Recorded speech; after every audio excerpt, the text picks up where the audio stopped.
이 새벽에 함께 은혜 받을 하나님의 말씀, 마태복음 9장 35절부터 38절까지 봉독합니다. 예수께서 모든 도시와 마을에 두루 다니사 그들의 회당에서 가르치시며 천국 복음을 전파하시며 모든 병과 모든 약한 것을 고치시니라. 무리를 보시고 불쌍히 여기시니 이는 그들이 목자 없는 양과 같이 고생하며 기진함이라. 이에 제자들에게 이르시되 추수할 것은 많되 일꾼이 적으니 그러므로 추수하는 주인에게 청하여 추수한 일꾼들을 보내주소서 하라 하시니라. 아멘. 할렐루야. 오늘도 참으로 좋은 날입니다. 오늘 모두 성령 충만한 은혜로운 하루 되시기를 축원합니다. 저를 따라하겠습니다. 오늘도 나와 우리 가정 우리 교회 기적이 일어납니다. 오늘도 나와 우리 가정 우리 교회 기적이 일어납니다. 아멘. 저는 본문 말씀을 통해 예수님의 눈물이라는 제목으로 함께 은혜를 받고자 합니다. 눈물의 98.5%는 물입니다. 나머지 0.5%는 염화나트륨, 염화칼슘 등의 염류와 알부민 등의 단백질과 지방으로 구성되어 있습니다.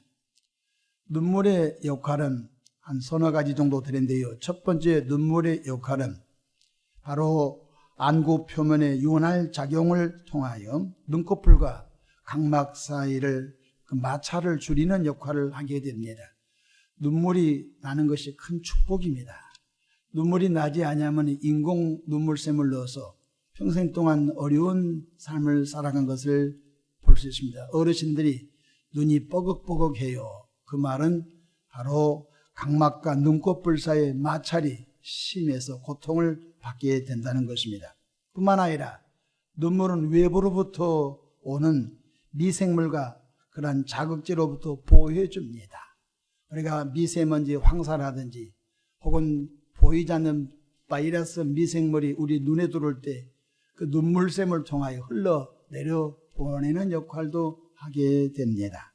뿐만 아니라 눈물은 안구 표면에 필수적인 영양소와 산소를 공급해 줍니다.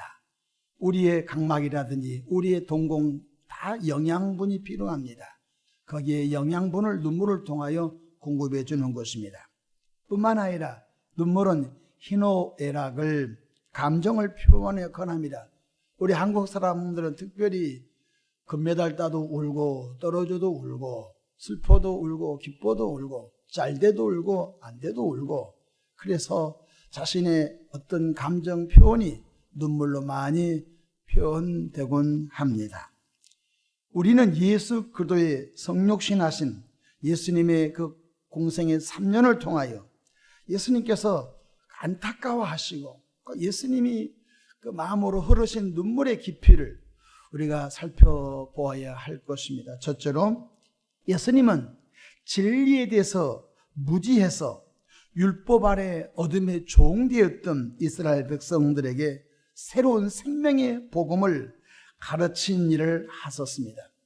여러분, 무엇인가 알지 못하는 사람들을 만날 때 무지함 속에 갇혀있는 그들을 볼 때 가슴이 아프죠. 여러분, 저희 어머님께서 종갓집의 며느리로 큰 며느리로 시집을 오셨는데 얼마나 제사가 많고 또 시어르신들, 시할머니 어르신들을 많이 섬기고 인생을 참 살아오셨는데요. 예수님을 늦게 믿었습니다. 근데 첫 번째 하신 말씀이 괜히 제사 지냈다. 그것이 첫 번째 하신 말씀입니다. 제사가 한 23개 정도 됐어요. 6.25 사변 때 대가 끊어진 제사까지 모셔다가 우리 할머님이 우리 어머님께 줬습니다. 그래서 대가 끊어진 가정에 그 제사도 주우다가 그 제사를 잘 드려주면 우리 가정에 복이 올 줄 알고 정성껏 그렇게 하셨는데 첫 번째 하신 말씀이 편하다. 아이고, 왜 그 짓거리를 그동안 했는지 모르겠다. 그 뭐예요? 그동안은 두려웠고 그거 안 하면은 조상님이 찾아와서 잡아갈 것도 같고 그거 안 하면은 두려웠는데 혹시 자손들이 뭔가 다치거나 사업이 안 될 줄 알았는데 예수 믿고 첫 번째 오는 자유함이 뭐예요? 별거 아니었는데 왜 거기에 인생을 올인했는지 모르겠다고. 예수님께서 이 땅에 오셔서 하나님의 나라 말씀을 가르치실 때 그 무지함 속에 있는 그들을 볼 때 마음에 흐르는 눈물이 있었다는 것입니다. 오늘 본문 9장 35절 보십시다. 예수께서 모든 도시와 마을에 두루 다니사 그들의 회당에서 가르치시며, 가는 곳마다 유대교 회당에서 바로 진리의 말씀을, 하늘의 말씀을 가르치셨습니다. 요한복음 8장 32절에 이런 말씀이 있습니다. 진리를 알지니 진리가 너희를 자유롭게 하리라. 제가 신학대학을 입학했더니 우리 학교에 큰 아치형으로 진리를 알지니 진리가 너희를 자유롭게 하리라 라고 하는 요한복음 8장 32절 말씀이 기록되어 있었습니다. 그래서 제가 이제 고등학교를 졸업하고 바로 신학을 해서 그 진리가 뭘까?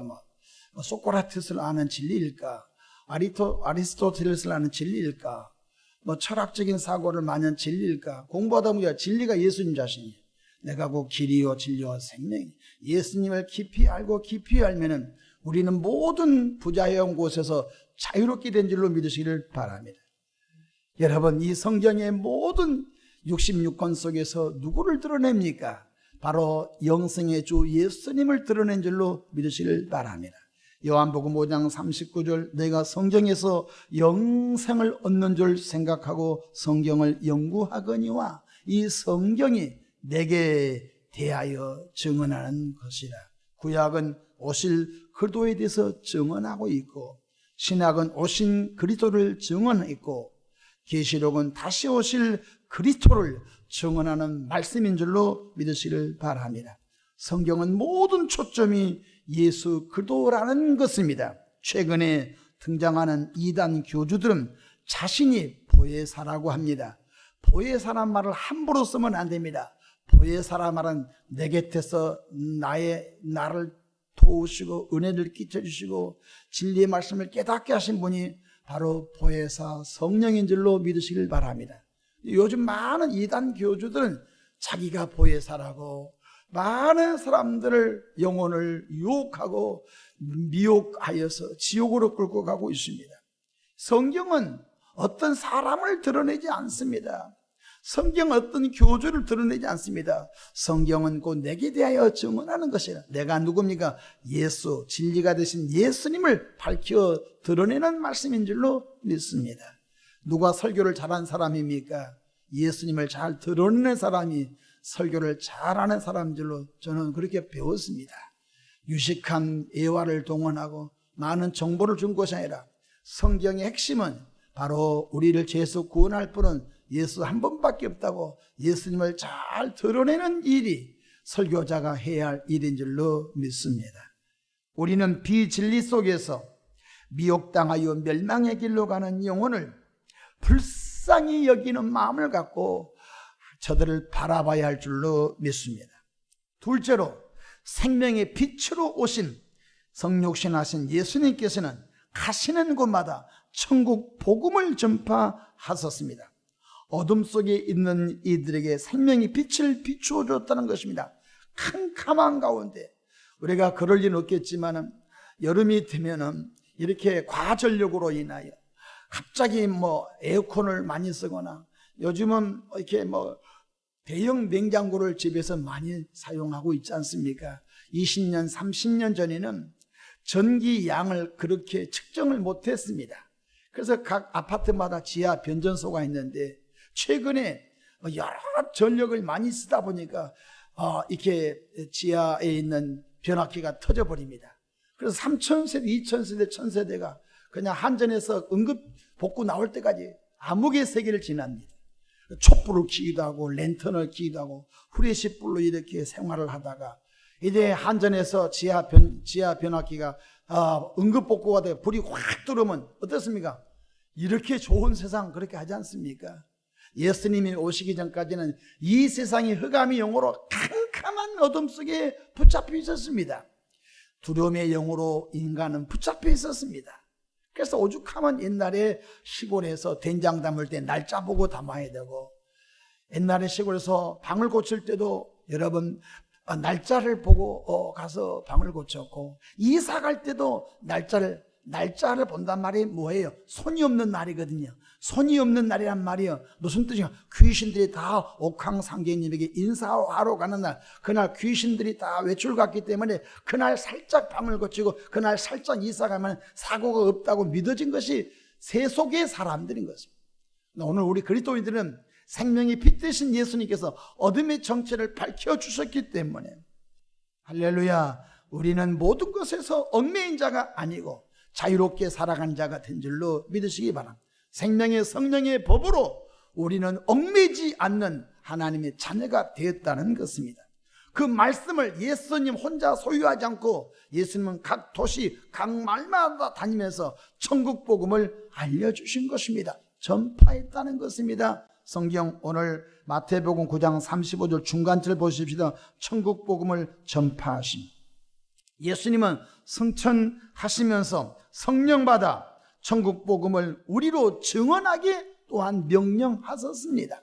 초림하신 예수님께서는 당신의 친히 천국 복음을 전파한 본을 보여주셨고, 십자가 사역을 완성하시고 승천하시면서 하신 말씀이, 이제 너희가 내가 본을 보인 것처럼 복음 전파라고 말씀해 주셨는데, 조건은 성령 받아 복음 전하라고 말씀해 주셨습니다. 사도행전 1장 8절, 오직 성령이 너에게 임하시면 너희가 권능을 받고 예루살렘과 온 유대와 사마리아와 땅끝까지 이르러 내 증인이 되리라고 말씀하셨습니다. 사도 바울은 이렇게 자신의 삶을 소개하고 다짐하고 있습니다. 저는 이 말씀을 어젯밤에 묵상하면서 굉장히 부끄럽기도 했습니다. 사도 바울은 담메색도상에서 예수님을 만나고 난 다음에 그의 삶은 이렇게 변화됐습니다. 사도행전 20장 24절, 내가 달려갈 길과 주 예수께 받은 사명 곧 하나님의 은혜의 복음 증언하는 일을 마치려 하면은 나의 생명을 조금도 귀한 것으로 여기지 아니하노라. 십자가 은혜의 복음을 증거하기 위해서 내 생명을 조금도 귀한 것으로 여기지 않고 내 앞에 죽음이 기다려도 십자가 은혜의 복음, 하나님의 은혜의 복음을 증언하는 일을 마치려 하면은 내 생명을 조금도 귀한 것으로 여기지 않고 복음을 위해서 자기 목숨을 바치겠다고 다짐했는데, 마침내 사도 바울은 로마 감옥에서 복음 전하다가 목이 잘려서 마침내 순교함으로 하나님의 나라에 들어간 믿음의 귀한 하나님의 종인 줄로 믿으시길 바랍니다. 그렇게 복음 증거가 가치 있는 일이었다는 것입니다. 여러분, 제가 이 고린도 도시 가봤더니요, 사도 바울이 세웠던 고린도 교회 지금도 있습니다. 여러분, 사도 바울이 세웠던 데살로니가 교회 지금도 있습니다. 여러분, 2000년 동안 교회가 유지되고 있는 거 있죠. 사도 바울이 가는 곳마다 복음 전했습니다. 그로 인하여 대로마 대제국이 예수 그리스도가 하나님이시며 우리나라의 종교가 국교는 기독교라고 선포가 되는 그런 은혜도 얻게 된 줄로 믿습니다. 이제 우리가 십자가 은혜의 복음을 증언할 차례가 된 줄로 믿습니다. 초림하신 예수님께서 천국 복음을 각 도시 각 마을마다 다녔고, 부활하신 예수를 만났던 사도 바울은 성령 받아서 하나님의 은혜의 복음을 증언하는 일을 하게 하여 내 생명을 조금도 귀한 것으로 여기지 아니했다고. 1차 전도여행, 2차 전도여행, 3차 전도여행, 로마에 압송당하면서도 알렉산드리아 배를 타고 가면서도 죄수의 몸이었지만 선장과 선원들에게 복음 전했던 것을 기억하시기를 바라며, 이제 그 복음 전하는 그 찬스, 그 기회가 오늘 사는 우리에게 주어진 줄로 믿으시기를 바랍니다. 천국 가면 전도가 없습니다. 천국은 100% 예수 믿기 때문에 천국은 전도가 없습니다. 이 땅에서만 전도라고 하는 상급을 받을 기회가 있는 줄로 믿으시기를 바랍니다.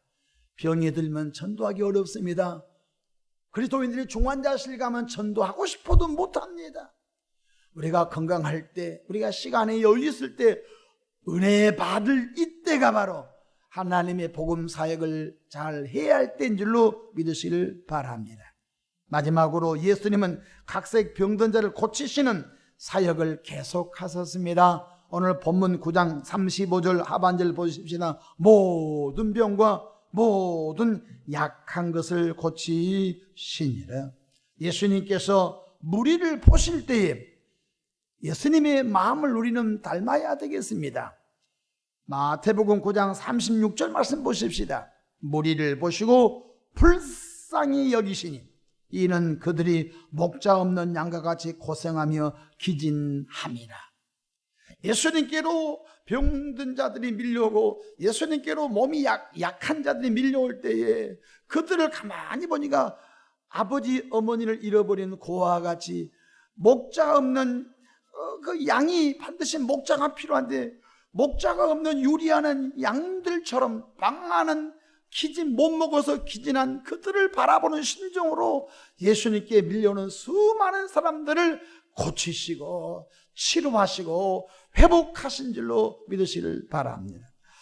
36절 한번 보십시다. 무리를 보시고 불쌍히 여기시니 우리는 우리 주변의 사람들을 불쌍한 마음을 가지고 볼 수 있는 눈이 열리기를 주님의 이름으로 축원합니다. 죄악의 짐을 지고 허둥거리며 질병의 짐을, 절망의 짐을, 고난의 짐을, 삶의 짐을 지고서 허둥바둥 고통 중에 살아가고 있는 그들을 바라볼 때 마치 부모를 잃어버린 어린아이처럼 마치 목자를 잃어버린 방황하는 양들처럼 그런 방황하는 그 심령들을 볼 수 있는 예수님의 마음을 갖기를 축복합니다. 예수님께서 이렇게 말씀하셨습니다. 마태복음 11장 28절에 수고하고 무거운 짐진 자들아 다 내게로 오라. 죄악의 짐을 진 자들아, 가난의 짐을 진 자들아, 질병의 짐을 진 자들아, 고난의 짐을 진 자들아, 가정의 이 여러 경제적인 짐을 진 자들아 다 내게로 오라. 내가 그 문제 해결해 주리라고 말씀하신 줄로 믿으시기를 바랍니다. 예수님의 마음과 예수님의 눈물로 세상을 바라볼 수 있는 긍휼함이 우리 안에 있기를 축복합니다. 예수님의 마음을 우리가 갖고 예수님의 눈물의 깊이를 우리가 알았으면 좋겠습니다.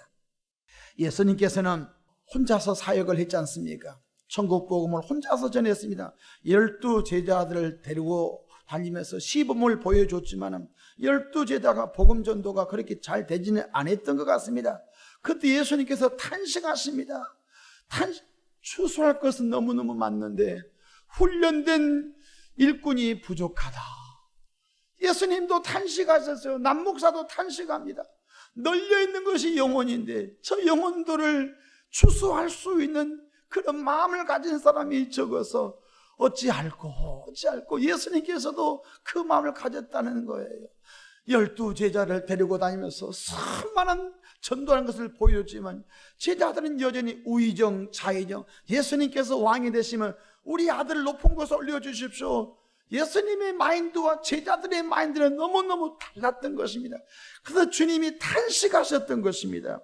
다 같이 마태복음 9장 37절 38절 보십시다. 이에 제자들에게 이르시되 추수할 것은 많되 일꾼이 적. 이것은 예수님의 탄식입니다.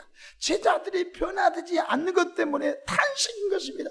내가 이 땅에서 영원히 있을 것은 아닌데 내가 십자가 구원 사역을 마치고 성천하여 성령을 보내야 할 텐데 준비가 안 된 제자들을 바라볼 때 주님이 탄식하는 마음인 것을 우리가 알아야 되겠습니다. 38절 보십시다. 그러므로 추수하는 주인에게 정하여 추수할 일꾼들을 보내주소서 하라 하시니라. 예수님은 지금도 한 영혼 한 영혼이 돌아오기를 눈물로 하나님 보좌 우편에서 충보기도 하고 있는 줄로 믿습니다. 우리가 이번 주 토요일 날 많은 양의 삼계탕을 우리가 준비해서 금요일 날 속을 넣고 토요일 날 아침부터 삼계탕을 많이 끓입니다.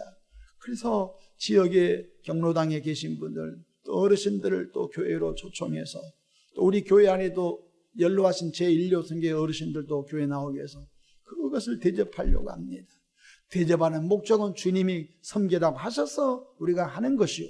두 번째, 섬김을 통하여 누군가 십자가 사랑의 빛이 그 마음에 확 비춤을 통하여 나도 예수 믿어야겠다, 그런 결심하는 사람, 추수 열매가 있기를 우리가 소망하고 있습니다. 무슨 방법으로든지 영혼 구원에 우리 모든 에너지가 다 사용되기를 축복합니다. 한 영혼이 천하보다 귀합니다. 그 사람이 죽어버리면 구원받을 길을 놓쳐버린 것입니다. 생명 있을 때, 살아있을 때 영혼 구원할 수 있음을 기억하시고, 우리 모두 우리가 존재하는 목적, 교회가 존재하는 목적은 영혼 구원입니다. 교회가 영혼 구원을 하지 않으면 이미 교회로서 기능을 마비된 교회라는 사실을 꼭 기억하시면서, 은혜 받은 나와 여러분들, 성령 충만한 나와 여러분들이 복음 전함으로 우리 한국 땅에 제2의 부흥운동이 일어나 2천만 명 이상 예수 믿고 구원받은 새 사람들이 사회 곳곳마다 들어가기를 소망합니다. 국회의원들 300명 다 예수 믿은 새 사람들 들어가면 얼마나 좋겠습니까? 여야를 불문하고 모든 또 국회의원들이 하나님의 가치를 쫓아서 법을 만들고 세계 만방에 하나님의 영광을 드러내면 얼마나 좋겠습니까? 깜도 되지 않는 사람들이 국회의원을 차고 있으니 나라의 법이 엉망, 자기들의 법을 만들고 또 실수해서 법을 뜯어고쳐서 또 다음에 회기에 또 법을 또 다시 또 수정 발의하고 웃지 못할 일들이 얼마나 많습니까? 그 책임은 우리의 책임입니다. 우리가 더 많은 영혼을 구원하고 또 그들이 기독교 가치관을 가지고 그들이 사회 곳곳마다 들어가 하나님의 나라 가치를 일궈내는 은혜가 이 땅에 있기를 소망하며 기도하기를 축복합니다. 예수님의 눈물을 기억하십시다. 기도하겠습니다. 좋으신 하나님, 우리 아버지 은혜와 사랑을 감사합니다. 주님께서는 밀려오는 수많은 무리를 볼 때 불쌍히 여겼다고 했습니다. 목자를 잃어버린 방황하는 양들처럼 양이 혼자 있으면 이리와 늑대와 맹수에게 잡혀 죽을 것을 뻔히 아셨던 예수님, 어둠이 올 때까지 밤이 맞도록 그 병든 자를 고치시고 그들을 위로하시고 치료하셨던 예수님의 마음을 갖게 도와 주시기를 바랍니다. 우리 주변에 예수 몰라 방황하여 살다가 지옥 가는 사람이 얼마나 많은지 알 수가 없습니다. 준비된 일꾼들을 보내주셔서 대추수운동을 함께 펼쳐가게 축복하옵소서. 예수님의 이름으로 축복하며 기도합니다. 아멘.